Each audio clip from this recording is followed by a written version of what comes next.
Once upon a time, in a small village surrounded by golden savanna and lush green hills, lived a kind-hearted girl named Akila. She is 16 years old with smooth brown skin, braided hair, adorned with cowrie shells, and eyes that sparkle with hope. Akila's father remarried after her mother passed away, but her stepmother was not kind. Instead, she was jealous of Akila's beauty and her father's love for her. She maltreated Akila when the father is not around and warned her never to tell her dad.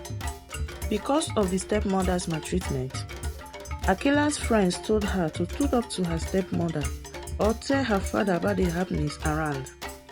But Akila is a good and calm girl. She respects and obeys the stepmother, that she ignored her friend's advice. One day, Akila's mother hatched a crop plan. She convinced Akila's father to travel far for a trade, leaving Akila alone at her mercy. That night, the stepmother ordered Akila to fetch water from the deep dark forest, a place feared for its spirit. With a clay pot balanced on her head, Akila stepped into the forest. The moonlight barely pierced through the dense trees and ill sand around her. Yet Akila was brave. She hummed a soft song to keep herself calm. Deep in the forest, she found the river. Its water glinted under the moonlight, but it was no ordinary river. The spirits of the forest appeared, their forms shining like mist, and they spoke to her. The spirits admired Akila's bravery and purity of heart. They blessed her with golden pot, saying, "This will bring you blessing beyond your imagination, but use it wisely." When Akila returned home, her stepmother was angry at how quickly she had completed the task. But when she saw the golden pot, her anger turned to greed. The stepmother demanded Akila hand over the pot. Akila gave it to her, but as soon as she touched it, the pot stopped glowing, leaving her even more envious of Akila's fortune. Determined to punish Akila, the stepmother sent her on another dangerous mission. This time, she demanded Akila retrieve a rare herb from the mountain of the spirits. She had no choice but to start the journey.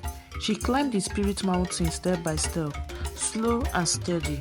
She prayed to the ancestors for protection as she neared the peak where the rare herb grew.